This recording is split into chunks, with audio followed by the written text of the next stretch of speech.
Et donc, ce que j'explique dans le livre, c'est qu'on est à l'orée d'un basculement qui, si on n'agit pas, va devenir vraiment important. C'est-à-dire qu'en gros, c'est la débrouille. Si on a un piston, si on connaît quelqu'un, on va pouvoir se faire soigner dans le bon hôpital, on va pouvoir avoir son passeport à temps avant que son enfant puisse partir, pour qu'il puisse partir en voyage de classe, etc., etc. Et donc, ça, c'est pas acceptable. Hein. Avec le niveau de prélèvement obligatoire qu'on a, avec le niveau de dépenses publiques qu'on a, se retrouver finalement dans le système D, la débrouille, et finalement à faire des coups de fil, mais c'est un peu honteux, quoi.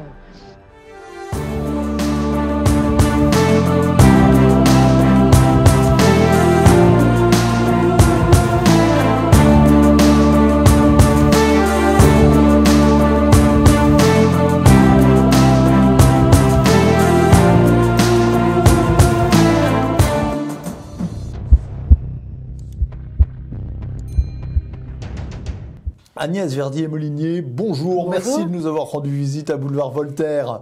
On est content de vous avoir. Vous êtes directrice de l'IFRAP, c'est la Fondation pour la recherche sur les administrations et les politiques publiques. On vous connaît, on vous voit très souvent à la télévision, notamment sur CNews, mais pas seulement. Et vous venez de sortir un livre, Où va votre argent? Il est là, votre livre, aux éditions de l'Observatoire. Alors, première question, la France est le pays le plus taxé d'Europe et de l'OCDE, je crois même, avec le Danemark. Le rapport Pisani-Ferry qui vient de sortir prévoit une lourde augmentation des impôts pour aborder la transition énergétique. Est-ce tenable? Est-ce que c'est faisable? Ou est-ce que ça vous paraît surréaliste? Je montre dans mon livre qu'on est en train de repasser devant le Danemark sur cette pression fiscale française. On n'a jamais payé d'ailleurs autant de prélèvements obligatoires qu'en 2022. Il faut quand même le souligner parce qu'on n'arrête pas d'entendre qu'on baisse les impôts, les taxes en France, mais on atteint un sommet depuis les années 90. On est à 45,3% de prélèvements obligatoires par rapport à la richesse nationale en 2022. C'est-à-dire que sur 100 euros de richesse produite, il y en a 45 qui passent dans le circuit étatique. Oui, parce qu'on n'a pas que des impôts, on a aussi les cotisations sociales, on a aussi forcément ce qu'on appelle la CSG, qu'on ne sait pas toujours exactement où classer. Puis on a aussi une kyrielle de taxes, les fameuses taxes sur la production qui pèsent sur les entreprises, etc., etc. Et tout ça, ça nous rend finalement champions d'Europe très largement de la pression fiscale. Alors quand le rapport Pisani pour Matignon propose finalement de faire quoi? De faire une taxe exceptionnelle sur l'épargne des hauts revenus ou alors des grands patrimoines. On a envie de se pincer parce que, comme je le montre dans le chapitre du livre sur ce sujet, je fais toute une partie sur la chasse aux riches est ouverte. Et j'explique que sur la fiscalité du capital, on pourrait croire que depuis 2017, elle a baissé parce qu'il y a eu le prélèvement forfaitaire unique sur les revenus du capital et la transformation de l'ISF en impôt sur la fortune immobilière. Mais en réalité, ça n'a pas baissé. Et c'est France Stratégie qui le disait dans un rapport. On est toujours à 10,7% du PIB en fiscalité du capital, c'est-à-dire 2,5 points de plus que la moyenne de la zone euro. Et ça veut dire quoi? Ça veut dire 50 milliards payés en France, en plus par les entreprises et les ménages, sur le capital. Et donc, on est déjà surimposé sur le capital. Et vouloir en réalité... Contrairement à ce que dit la gauche et l'extrême gauche. Mais oui, parce qu'en fait, ils ne regardent pas ces chiffres. Et ils ne voient pas qu'on est déjà au-dessus largement de la pression fiscale sur le capital des autres pays qui nous entourent. Et finalement, ils occultent cela, alors que c'est grave, parce que plus on impose le capital, plus on l'incite à partir de France, plus on incite finalement à faire des placements à l'étranger, à investir à l'étranger. Et on l'a vu, et nous on l'avait montré à la Fondation IFRAP, l'ISF a fait partir au moins 200 milliards d'euros de France. Et ça, c'est autant d'argent qui ne s'investit pas dans les entreprises françaises, qui ne crée pas des emplois en France. Et je trouve que c'est très dommageable d'imaginer qu'on va, en aggravant la fiscalité sur les plus riches, résoudre des problèmes. Non, c'est l'inverse. En aggravant la fiscalité sur ceux qui finalement sont aussi le moteur économique de la France, parce que dans ces 10%, il y a quoi? Il y a beaucoup d'entrepreneurs. Il y a beaucoup de créateurs, d'innovateurs. Et derrière, ceux-là, si on les dégoûte de notre pays, eh bien, ça va apporter plutôt du mauvais que du bon. Et depuis les années 80, si taxer plus les riches résolvait les problèmes de la France, ça se saurait, non? Et alors, toujours ressortir cette même rengaine et opposer finalement les Français les uns contre les autres et faire croire que parce qu'on va taxer les assurances-vie et les actions, ça va finalement résoudre les problèmes. En réalité, d'abord, c'est un cul-de-sac. Il n'y a pas d'avenir avec cette réflexion-là. Ça ne marche pas. Personne ne nous a imité sur ce projet-là. Et finalement, on se retrouve toujours avec des débats qui sont tronqués. Pourquoi? Parce qu'on ne veut pas avoir le vrai débat, c'est-à-dire comment on baisse la dépense publique. Alors, d'autant que vous parliez de l'impôt, la concentration de l'impôt, elle est déjà là en France. 74% des impôts sur le revenu sont payés par les 10% des plus riches dont vous parliez à l'instant. C'est un chiffre de l'IFRAP. Et Pisani-Ferry veut notamment alourdir la fiscalité de ces 10% des entrepreneurs dont vous parliez. À votre avis, quelles seraient les conséquences et les risques? Est-ce qu'on assistera à une fuite éperdue des entrepreneurs français? Alors déjà, il faut revenir à cette question de la concentration de l'impôt. C'est très important parce qu'on se rend compte que ce sont toujours les mêmes qui payent finalement la note fiscale de notre pays. Sur l'impôt sur le revenu, il y a quelques années, et en 2019 par exemple, c'est il n'y a pas si longtemps, on disait il y a 70% de la recette d'impôt sur le revenu qui est payée par les 10% qui déclarent le plus de revenus. Là, on vient de refaire le chiffrage à la Fondation IFRAP avec les nouveaux chiffres de Bercy sur l'année 2021. Et là, il y a une aggravation énorme parce qu'on n'est pas à 70 ou autour de 70, on est plutôt à 75%, même au-delà de 74%. Alors, ça veut dire quoi? Ça veut dire que finalement, sur l'ensemble de la recette, 70% est payé par les 10% qui gagnent le plus. Mais ces 10% qui gagnent le plus, on y entre à combien par mois? On y entre à 3 328 € par mois. Donc, c'est pas des super riches comme on a toujours l'idée en tête quand on en parle comme ça à la télévision en disant « Ah là, les 10%, les 10%. » C'est pas le salaire de Bernard Arnault. Pas du tout. Et donc, il faut se dire qu'il n'y a pas que l'impôt sur le revenu qui devient problématique. Il y a l'ensemble des impôts, les taxes foncières, les taxes sur les successions, l'impôt sur la fortune immobilière. Tous ces impôts directs-là, dont je viens de parler, si vous les agrégez en un tout, et vous regardez la totalité de la recette, il y a environ la moitié de la recette de tous ces impôts-là qui est payée par les 10% qui déclarent le plus de revenus. Et donc, cette concentration de l'impôt, toujours sur les mêmes, elle devient à un moment insupportable. Et on a regardé avec mon équipe si dans les autres pays ça se passe comme ça, que ce soit au Royaume-Uni ou en Belgique par exemple. Au Royaume-Uni, sur l'impôt sur le revenu britannique, il y a les 10%, ils payent 60% de la note. En Belgique, c'est 47% qui est payé par les 10%.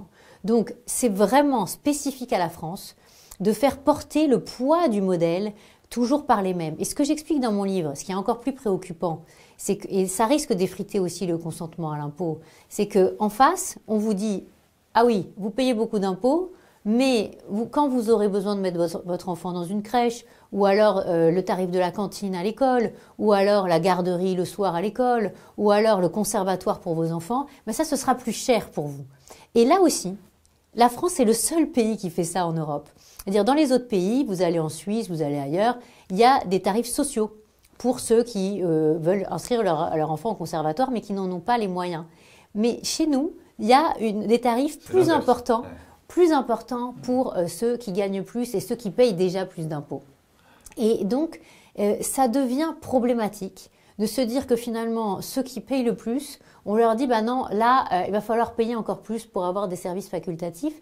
Et en fait, ça a l'effet inverse, c'est-à-dire que finalement, ceux-là disent, bah non, mais moi, je vais prendre des cours privés à côté, je vais inscrire mes enfants ailleurs, etc., etc.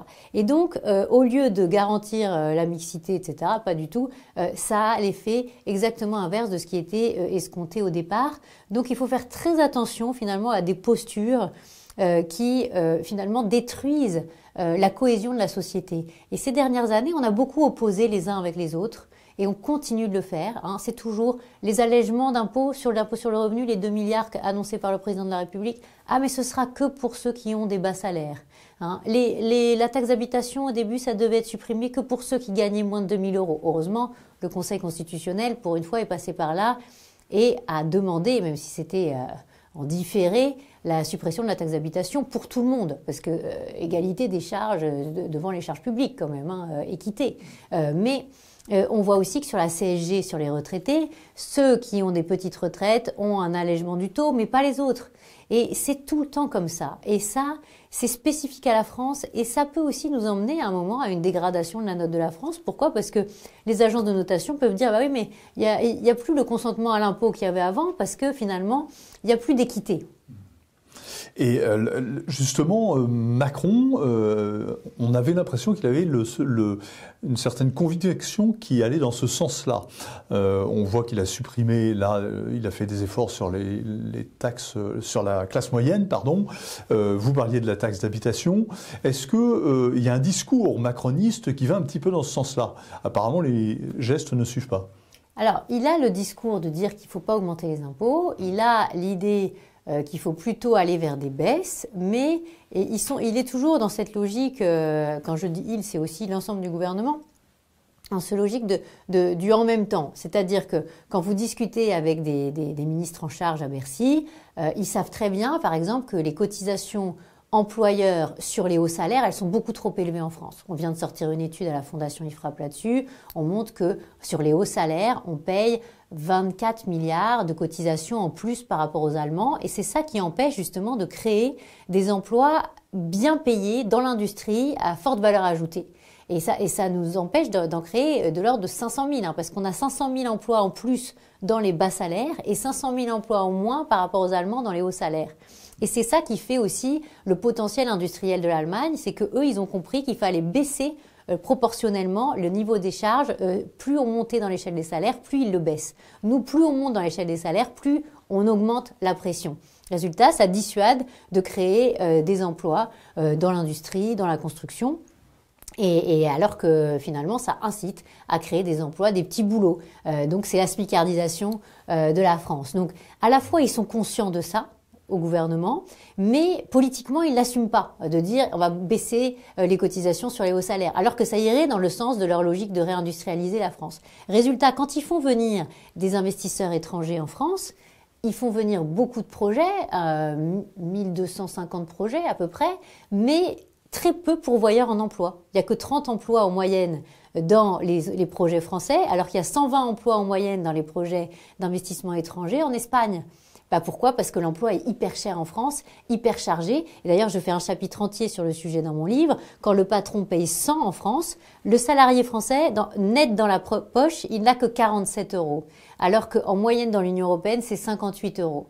Donc, oui, il y a de bonnes idées sous-jacentes, mais pour les mettre en application, il faudrait aller à l'encontre du politiquement correct finalement. Et donc, ils retombent toujours dans les mêmes ornières. C'est-à-dire, ils veulent baisser les impôts, mais ce sera que pour les bas salaires. Ils veulent alléger les charges, mais ce sera que pour les bas salaires. Donc, résultat, on fait des trappes à bas salaires. Tout le monde a des bas salaires. Et tout est comme ça. Donc, c'est bien de vouloir réindustrialiser la France. Mais si on met en même temps des normes partout, écologiques, comme on a vu, zéro artificialisation des sols, la loi climat, etc., bah, ça peut pas le faire, en fait, derrière. Hein. Et décréter qu'on va ne plus avoir 18 mois pour monter une usine ou 24 mois pour monter une usine en France, mais la moitié, c'est très bien. Mais si on n'enlève pas tout le corset normatif qui existe pour les entreprises, je le chiffre dans le livre à 100 milliards sur l'ensemble des normes et environ 80 milliards qui pèsent rien que sur nos entreprises, ça peut pas fonctionner. Donc c'est toujours ce problème finalement d'avoir de bonnes intuitions, mais ensuite de pas aller jusqu'au bout de la réalisation que ça supposerait si on voulait véritablement régler les problèmes.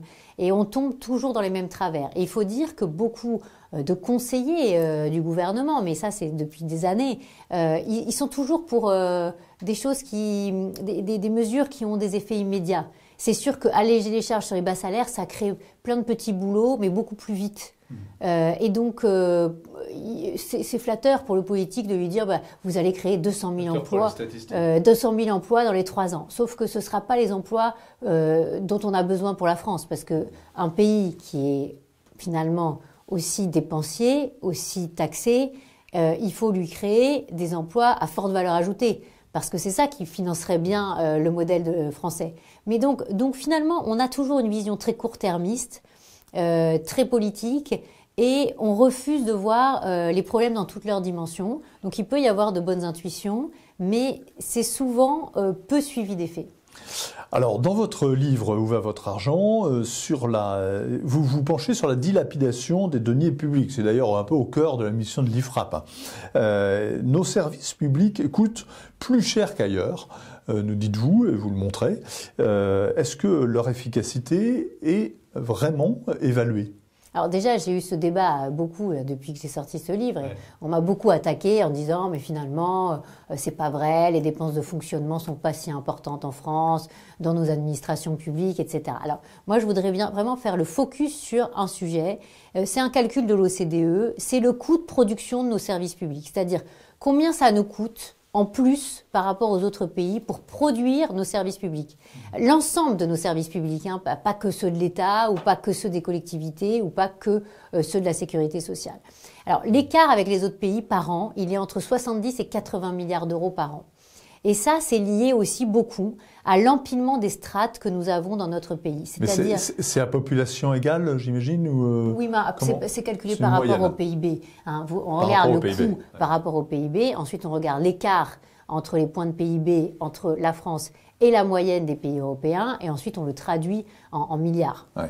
Et ça, c'est très important parce que ça montre que finalement, le fait d'empiler des strates, d'empiler des niveaux de direction sur les politiques publiques, finalement d'entrecroiser les chaînes de commandement, parce que finalement c'est ça qu'on a, hein, c'est que dans l'éducation, dans la culture, dans les transports, dans tous les sujets, on a tous les différents échelons qui sont décisionnaires, même dans le social. Dans le social, vous avez les CAF, mais vous avez aussi les centres communaux d'action sociale, les centres intercommunaux d'action sociale, mais vous avez aussi les départements, mais vous avez aussi l'État, parce que les départements s'occupent du RSA, de financer le RSA, mais l'État finance la prime d'activité, l'État reprend la gestion du RSA de certains départements, mais pas de tous. Mais l'État finance l'allocation adulte handicapé. Donc tout ça est cacophonique. Et à la fin, on ne sait pas qui est responsable de quelle mission. Et si on pose la question à un Français dans la rue, mais que fait la région? Que fait le département? Que fait la commune? Que fait l'intercommunalité? Que fait l'État? Personne ne sait, en fait. Et même, je me souviens d'une infographie excellente du journal Le Monde à un moment pour dire quelles étaient les responsabilités mission publique par mission publique entre les différents échelons. Et ça faisait une énorme toile d'araignée où c'était illisible. Et donc, quand on part comme ça, avec finalement personne qui est vraiment responsable de la totalité d'une politique publique, évidemment, à la fin, ça coûte plus cher parce que tout le monde embauche des personnes pour s'en occuper. Mais il pourrait y avoir potentiellement une seule équipe à un seul échelon pour s'occuper de la politique publique en question. Et par ailleurs, l'État... Donc vous dites que c'est une affaire d'organisation et de définition des champs de compétences problème. Finalement. Pour mais d'ailleurs, mais c'est pas nouveau. Hein. Quand la révision générale des politiques publiques avait été lancée par Nicolas Sarkozy, il y avait eu un premier rapport. Et dans le premier rapport, dans les premières pages, il disait, c'était un peu le rapport fondateur de la réflexion autour de cette révision. Il disait, le premier sujet, c'est de revoir la répartition des missions publiques. Depuis, ça n'a absolument jamais été fait. Ni par la RGPP. Hein, Pourtant, on a beaucoup parlé de la simplification administrative. Oui, mais en fait, on ne le prend pas par le bon bout.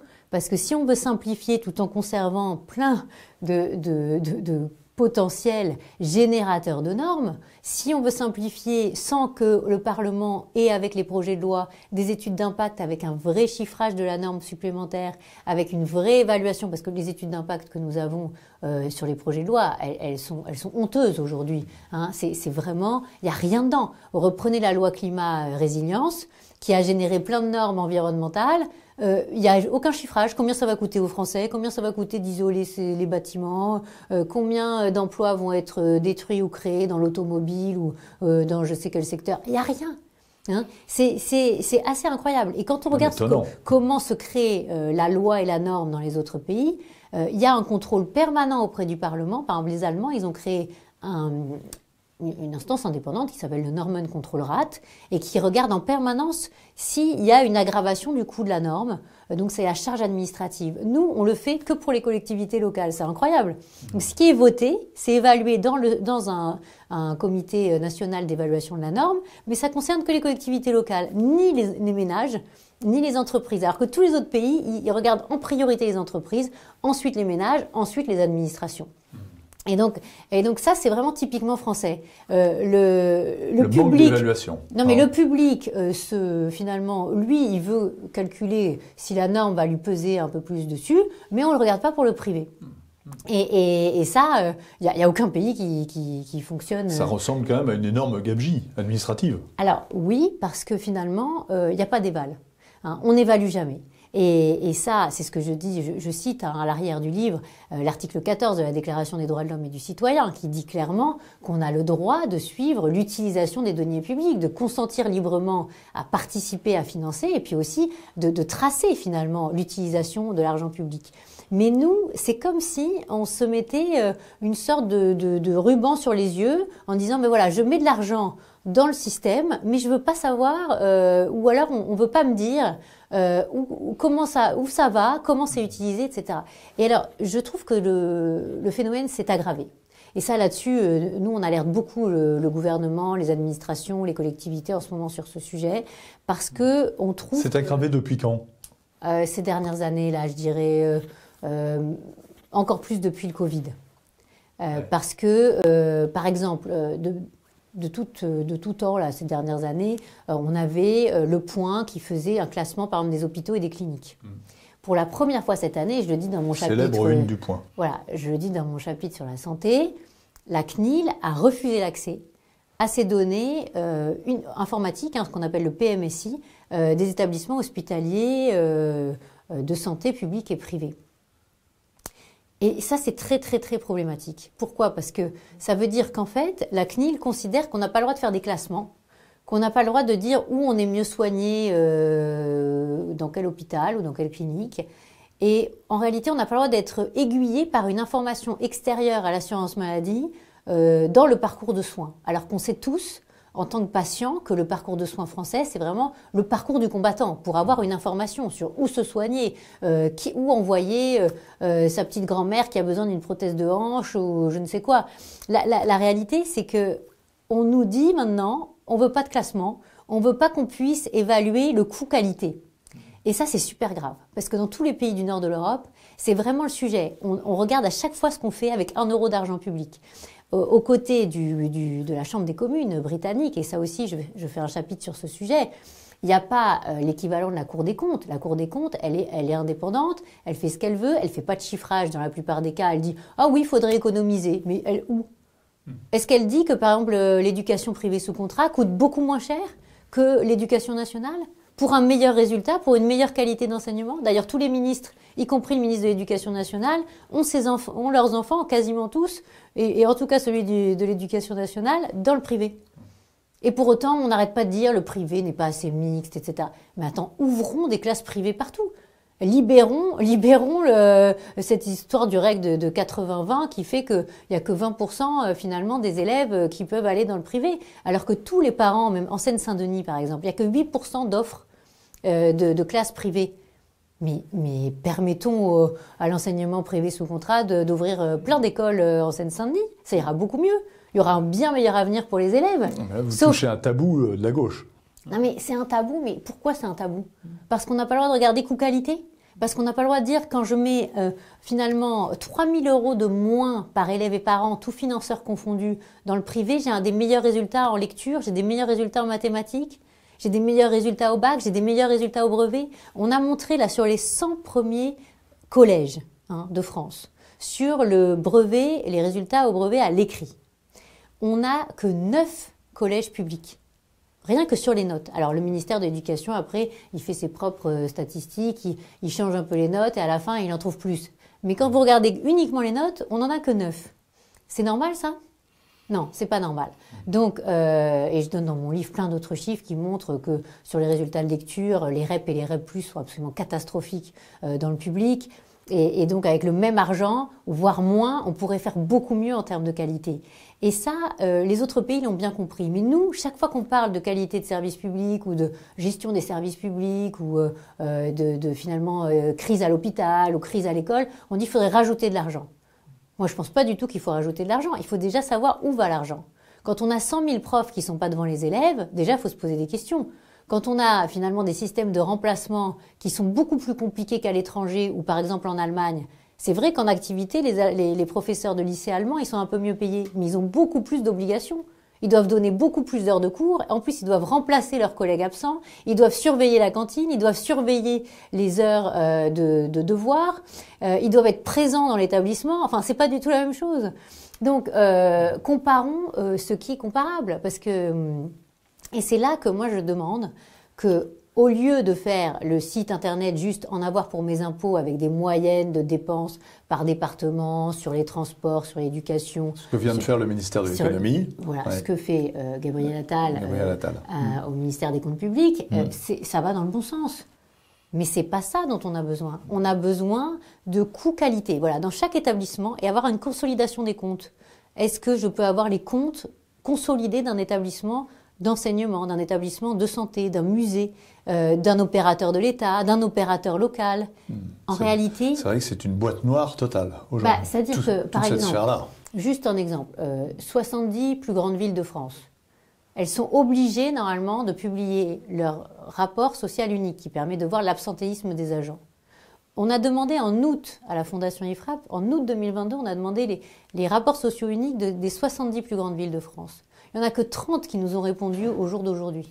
Hein, donc, on est en mai 2023. Et c'est pareil pour la distribution de subventions aux associations, par exemple. Oui, mais c'est pareil. La plupart des villes ne les mettent pas en ligne. Mais les associations, voilà, ils en mettent de plus en plus. Mais en face, les associations ne déposent pas leurs comptes. Alors qu'ils sont obligés, normalement, quand ils ont atteint un certain niveau de subvention, normalement, ils doivent mettre leurs comptes en ligne. Ils ne le font pas. Les comptes détaillés des opérateurs de l'État, on les a pas. Par exemple, l'ENA, l'ancienne ENA, on arrivait à avoir les comptes. Maintenant, l'INSP, il y a eu une augmentation de 21% des crédits accordés par l'État à l'INSP par rapport à l'ENA. Donc, en fait, on n'a pas supprimé l'ENA, on a augmenté les crédits. Moi, j'ai demandé les comptes avec mon équipe en décembre 2022. La CADA, qu'on a saisie parce qu'ils ne nous ont pas répondu, a dit oui, il faut que l'INSP vous donne ses comptes et son bilan social. On ne les a toujours pas. Ça fait plus d'1 mois que la CADA nous a répondu. Donc, comment se fait-il que dans le pays où on dépense le plus, où on est le plus taxé, on n'est même pas le droit de savoir, contrairement à l'article 14 de la Déclaration des droits de l'homme et du citoyen, qui a portée constitutionnelle, comment se fait-il qu'on n'ait pas d'informations sur l'utilisation de l'argent public ? Et moi, j'y vois un énorme problème démocratique. Parce que des gestionnaires publics qui sont excellents, il y en a. Et il faudrait les montrer en exemple. Mais en réalité, on ne fait rien pour valoriser les bons gestionnaires. C'est parfois même l'inverse. Hein. Et donc, dans la sphère publique. Oui, mais même globalement, c'est-à-dire que on devrait avoir des classements officiels des meilleures gestions de meilleures communes et intercommunalités. D'hôpitaux. On devrait avoir une valorisation des bons gestionnaires. Et on n'a pas du tout cette valorisation parce qu'on ne veut pas faire de comparaison. C'est pour ça que la Cour des comptes, par exemple, ne fait jamais de comparaison, ne fait jamais de palmarès, ne regarde jamais les écarts de coûts entre public et privé ou si peu. Ils l'ont fait une fois entre hôpitaux et cliniques et ils ont montré que les hôpitaux étaient beaucoup plus chers à l'acte que les cliniques. Mais ils ne sont pas beaucoup repenchés et ils n'ont pas fait justement de classement coût-qualité. Et ça... La Cour des comptes avait demandé au NAO britannique, l'organe d'audit britannique, de faire un travail d'évaluation sur le travail de la Cour, justement, et ils expliquent, et j'en parle dans mon livre, ils expliquent que c'est tellement différent, qu'ils travaillent tellement pas assez avec le Parlement, qu'ils font tellement pas de chiffrage. Le NAO, eux, ils disent à la fin de l'année combien de milliards ils ont fait économiser à la puissance publique grâce à leur rapport et à leur travail en partenariat avec le NAO qui est l'équivalent en France de... plus ou moins la Cour des comptes, mais en réalité ce ne serait pas la Cour des comptes, parce que ce serait un organe d'audit dévolu au Parlement, qui travaillerait que pour le Parlement, qui permettrait d'avoir de la modélisation pour le Parlement. Aujourd'hui, le Parlement, il est complètement dépendant de finalement la capacité de chiffrage, de modélisation, d'économétrie de Bercy.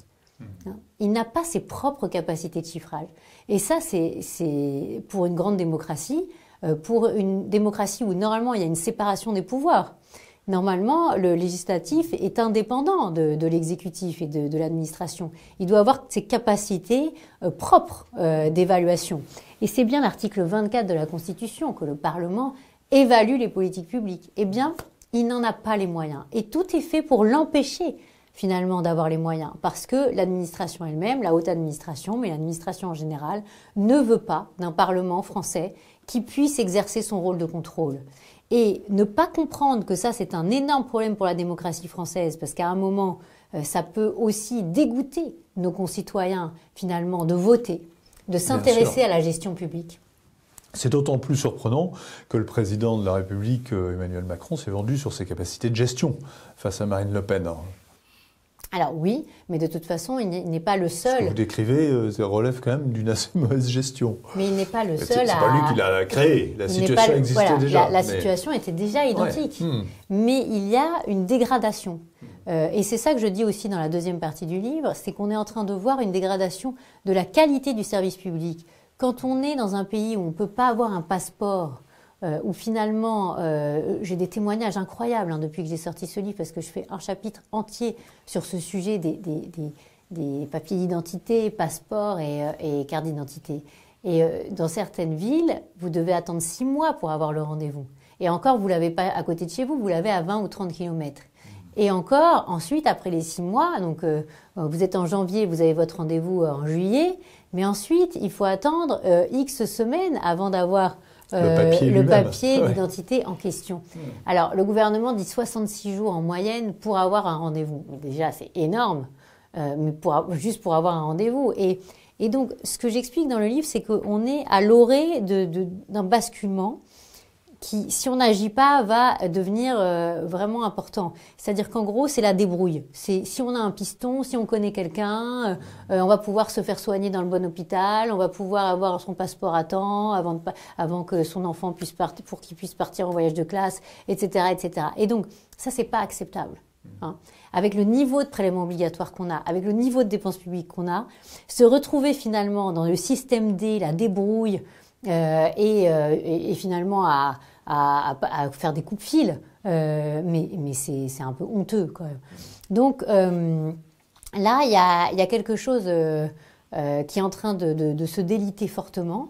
Et si on ne fait pas ce travail finalement d'allumer la lumière pour dire où va l'argent, comment utiliser l'argent, parce que par exemple, quand on travaille sur l'absentéisme, on montre que les agents finalement en partie ne sont pas là pour servir dans le cadre des services publics les Français. Et que si jamais vous avez des équipes où il y a énormément de personnel finalement qui ne sont pas là pour faire le travail, bah forcément la qualité du service public elle n'est pas au rendez-vous.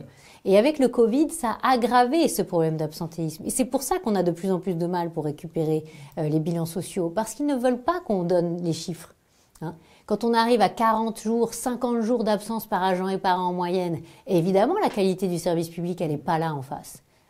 Donc surtout quand on est dans un travail, finalement, une prestation de service, l'humain est fondamental. Et ça, c'est quelque chose qui... Alors ça se traduit, et ça sera la dernière question, ça se traduit donc par une perte de service pour les Français, pour les particuliers, tout simplement, et puis par un coût, évidemment, et je voulais aborder la dette de 3 000 milliards d'euros, ou presque, 116,6% du PIB, j'ai pris les chiffres précis. Est-ce qu'on peut aller au-delà, sans risque, et jusqu'où ça va, est-ce que ça va s'arrêter, en quelques mots ? En fait, le problème est moins le montant de la dette que le coût annuel de la dette. Nous, ça fait très longtemps qu'on alerte sur ce sujet, et dès le mois de juin 2020, on a fait une étude sur les fragilités de la dette française, qui avait d'ailleurs été très très lue à Bercy et qui m'avait valu de nombreux rendez-vous. Mais cette étude, elle était totalement prémonitoire parce qu'on avait dit, attention, il va y avoir de l'inflation. Comme il va y avoir de l'inflation, comme on a des OAT, donc de la dette française à 10 ans qui est indexée sur l'inflation, on va avoir une énorme augmentation de la charge de la dette. Qu'est-ce qui s'est passé en 2022? C'est exactement ce qu'on avait dit. Alors, tout le monde peut reprendre les études de la Fondation, elles sont téléchargeables en ligne. Tout le monde peut regarder tout ce qu'on avait dit avec les dates, etc. Et vraiment, on avait même tiré la sonnette d'alarme sur ce sujet dès 2015, sur les OAT indexés sur l'inflation. Qu'est-ce qui s'est passé? Le Parlement avait voté pour 39 milliards le coût annuel de la dette. Donc en fait, les intérêts, la charge d'intérêt qu'on paye tous les ans. Et on a eu plus de 50 milliards à payer. Pourquoi? Parce que forcément, avec l'inflation, c'est des taux variables. Donc, indexés sur l'inflation en plus de la zone euro. Donc, une inflation encore plus élevée que l'inflation qu'on a connue en France en 2022. Alors, ça, c'est vraiment le gros problème. Et nous, on évalue qu'on a un risque d'arriver à 100 milliards de charges de la dette entre 27 et 30. Et c'est pas du tout entre 2027 et 2030. C'est ça. 100 milliards d'euros. C'est pas du tout ce que Bercy évalue. Et Bercy évalue autour de 70 milliards en 2027. J'espère qu'ils ont raison, mais je suis pas sûre parce qu'ils ont tendance à sous-évaluer l'inflation et ils ont tendance aussi à sous-évaluer l'évolution du taux de la dette française. Et c'est pour ça que l'idée de dire maintenant il va falloir mettre des grands principes, c'est les principes, je propose 20 principes à la fin du livre, qui marchent ailleurs et qu'il faut adopter en France. Le frein à l'endettement, le fait de ne pas pouvoir s'endetter pour les dépenses sociales, par exemple. Pourquoi est-ce qu'on peut s'endetter pour le chômage? Mais c'est pas possible de s'endetter pour le chômage. Enfin, ça veut dire qu'on refile les dépenses de chômage des générations actuelles aux générations futures. C'est exactement ça. Idem pour la santé, idem pour les retraites. Donc, si on dit finalement, toutes les caisses sociales doivent être équilibrées, déjà, ça va nous éviter beaucoup de dérapages de la dette. Si on dit que pour toutes les dépenses de fonctionnement, on ne peut pas s'endetter, mais ça va résoudre un gros problème de la France. Parce que depuis les années 90, on s'est plus endetté pour fonctionner que pour investir.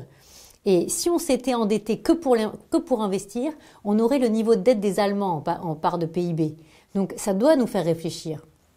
Et donc, pour finir sur cette question de la dette, oui, on a un énorme risque. Cet énorme risque, il est lié au coût annuel de la dette et à ce que vont penser les investisseurs de la situation actuelle des finances publiques et des objectifs de gestion publique que le gouvernement met sur la table. Vous avez vu dans la presse hier notamment Bruno Le Maire qui dit on va raboter encore la dépense, etc.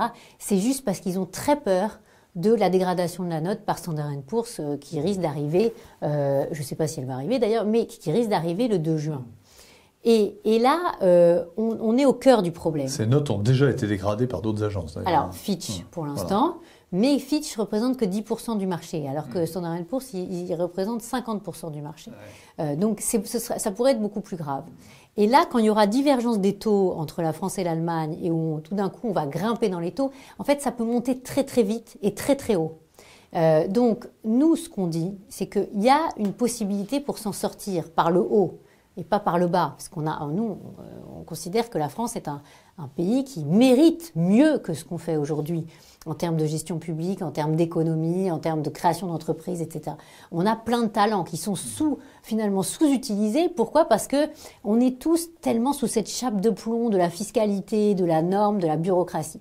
Donc si on libérait un peu toutes ces énergies, il y aurait de quoi faire beaucoup mieux. Mais il faut un cap. Et c'est là qu'il y a un problème. Il n'y a aucun engagement sur comment ils vont revoir les missions publiques, comment ils vont c'est la répartir. mission du politique. Comment ils vont faire justement cette transparence sur l'utilisation de l'argent public au lieu de jeter l'anathème sur le privé, machin, alors que le privé il fonctionne mieux que le public, au lieu d'opposer les uns avec les autres. On doit réconcilier et on doit tracer un cap en disant voilà, là il y a des possibilités d'être meilleurs, de s'inspirer de ceux qui font bien chez nous, de s'inspirer des grands principes qui sont appliqués à l'étranger, dans la zone euro ou ailleurs, et dans les grandes démocraties et qui fonctionnent. Donc allons-y, retroussons-nous les manches. Et le problème, c'est que pour l'instant, on fait de la com pour dire non, ne nous dégradez pas. Mais ça n'a qu'un temps. Ça ne suffira pas. Et c'est pour ça aussi qu'à un moment, il faut réfléchir à une vraie majorité à l'Assemblée nationale, parce que tout ça, ça se construit aussi avec des majorités, avec des vrais contrats de coalition, ce que le gouvernement et ce qu'Emmanuel Macron a refusé de faire depuis dès 2022, et ce qui est dommage, parce que dans tous les autres pays, il y a des coalitions qui se créent avec des programmes, le SPD, les libéraux allemands et les Verts, etc. et les Verts en Allemagne, ils ont un contrat de coalition de 177 pages. Ça leur a pris 2 mois pour le négocier, mais au moins, ils ont quelque chose de cohérent. Ils savent à peu près où ils vont. Je ne dis pas que c'est facile, mais c'est plus clair. Nous, on ne sait pas où on va. Et c'est ça qui peut faire qu'à un moment, les investisseurs vont dire, mais attends, est-ce qu'on a envie d'acheter de la dette française et à combien ? Alors, merci infiniment Agnès Verdier-Molinier. On va se précipiter en librairie, donc je recommande votre livre « Où va notre argent ?» et on vous retrouve, chers internautes, très vite sur le web. Merci.